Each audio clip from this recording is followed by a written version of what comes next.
Pancreas या लबलबा हमारे जिस्म का एक बहुत ही अहम उज़्व है।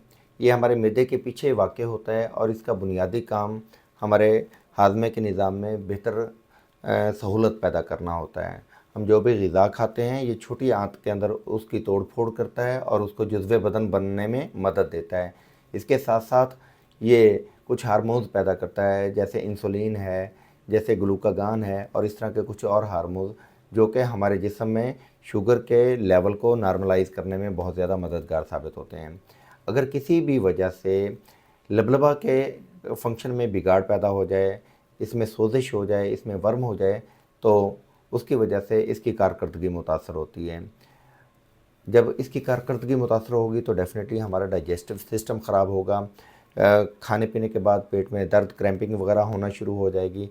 इसका अगर क्रॉनिक पैंक्रियाटाइटिस हो जाए, यानी कि इसकी सोजिश बढ़ जाए और वो बिगड़ जाए, ट्रीट ना हुई हो सही तौर पे या पता अब चला हो, तो उसकी वजह से शदीद पेट में दर्द होता है, ऊपरी पेट में शदीद दर्द होता है। ऐसे दर्द जैसे कि बर्निंग पेन होता है, जैसे जल रहा हो, और ये दर्द जो है वो पीछे कमर की तरफ फैल रहा होता है। वज़न में कमी आ जाती है, बार बार कमज़ोरी होती है और कमज़ोर करने वाले दस्त लग जाते हैं। चिकनाई वाली ग़िज़ा अगर खा ली जाए तो उसके बाद मतली और हाज़मे की ख़राबी वाक़ होती है, पेट में गैसेस बहुत ज़्यादा बनती हैं, बदहज़मी होती है और शदीद जलन पैदा होती है। सवाल ये पैदा होता है कि इसके अंदर इन्फ्लेमेशन होती क्यों है? तो इसमें पहली बड़ी वजह है आपके मैदे का मुतासर हो जाना। अगर आपका मैदा डिस्टर्ब है, बार बार आपको तेज़ाबियत के अटैक्स हो रहे हैं, एच पाइलोरी आपका बार बार पॉजिटिव आ रहा है, आपका हाज़मे का निज़ाम बिगड़ता जा रहा है, तो उसकी वजह से ऐन मुमकिन है कि आपके लबलबा की सोजिश हो जाए। दूसरे नंबर पर अगर आपका जिगर सही काम नहीं कर रहा है या पित्ते के फेल में ख़राबी पैदा आ गई है, बाइल की प्रोडक्शन प्रॉपर वे से नहीं हो रही, वहाँ पे पथरियाँ वगैरह बन गई हैं, तो ये भी एक वजह है आपके लबलबा की कारकर्दगी को मुतासर करने के हवाले से। इसी तरीके से अगर आप बहुत ज़्यादा अल्कोहल का इस्तेमाल करते हैं, शराब नोशी बहुत ज़्यादा करते हैं या किसी सवियर किस्म का नशा करते हैं, तो उसकी वजह से भी इसकी अमूमी तौर पर ख़राबी वाक़ हो जाती है। और मैं आपको ये यहाँ पर अर्ज़ करना चाहूँगा कि सबसे बड़ी ख़राबियों में पहली बड़ी वजह जो है ये अल्कोहल या शराब नोशी का ज़्यादा इस्तेमाल है, जो कि आपके लबलबा को ख़राब करता है।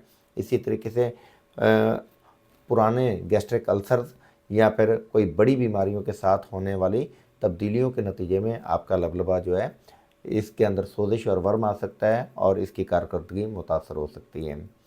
तो इतनी बहुत सारी वजूहात हैं, आप ख़ुद ही माशाल्लाह समझदार हैं। आप देखिए कि जब आप किसी एक स्पेसिफ़िक आर्गन के डॉक्टर के पास जाते हैं, वो अपने रिलेटेड जो भी चीज़ें होती हैं उनको अंडरस्टैंड करते हुए आपको प्रेस्क्रिप्शन दे देता है, आप इलाज मुआवजा करते हैं और वक्ती तौर पे कुछ बेहतरी आ जाती है। लेकिन उसके साथ एसोसिएटेड जो डिजीज़ेज़ होती हैं उसके लिए आपको मुख्तलिफ़ डॉक्टर्स के पास जाना पड़ता है। नतीजा क्या हुआ कि होलिस्टिकली आपका इलाज नहीं हो पा रहा होता। होम्योपैथी में हम होलिस्टिकली आपका इलाज करते हैं, यानी कि सर से पाँव तक तमाम वजूहात को, रूट काजेज़ को मद्देनज़र रखते हैं, पैथोलॉजिकल चेंजेस को मद्देनज़र रखते हैं और उसके बाद डिसाइड करते हैं कि आपके तमाम आर्गन्स को दोबारा से कैसे रिहेबिलिएट किया जाए कि आपकी पूरी बॉडी सिंक्रोनाइज्ड लेवल पर, बेहतरीन लेवल पर अपने अपने अफ़ाल सरअंजाम देने के काबिल हो जाए। तो ये एक आर्ट है होम्योपैथी और उसके साथ साथ एक इंतहाई शानदार साइंस है। मैं कहूँगा कि ये एडवांस साइंस है जिसको अमूमी तौर पर अभी आम आवाम समझ नहीं पा रही। तो अगर आपको कॉम्पिटेंट होम्योपैथी तरीका इलाज चाहिए और आप चाहते हैं कि आपके ये जितने भी अमराज जिनको सो कॉल्ड लाइलाज अमराज कहा जाता है, अगर आप चाहते हैं कि इनसे जान छुड़वाई जाए तो होम्योपैथी की तरफ लाजमी तौर पर गौर व फ़िक्र करें और होम्योपैथी इलाज मुआवजा की तरफ अपने रुझानात को बढ़ाएं। मैं आपको यकीन दिलाता हूँ कि हमारे पास ऐसे सैकड़ों नहीं हज़ारों इनक्योरेबल केसेस रिपोर्ट हुए जिनको अल्लाह ताला ने शिफा याब किया और अल्हम्दुलिल्लाह वो एक अच्छी और बेहतरीन सेहतमंद ज़िंदगी एंजॉय कर रहे हैं। अगर आप या आपके प्यारे किसी भी तरह के क्रॉनिक डिसऑर्डर्स का शिकार हैं तो ये वक्त है तरीक़े इलाज को बदलने का। और होम्योपैथी आपको इस हवाले से सफ़े अव्वल में दिखाई देगी। अभी गूगल पर सर्च कीजिए अनवार होम्योपैथी क्लिनिक मुल्तान या हमारी वेबसाइट विज़िट कीजिए drAnwarHomeopathy.com।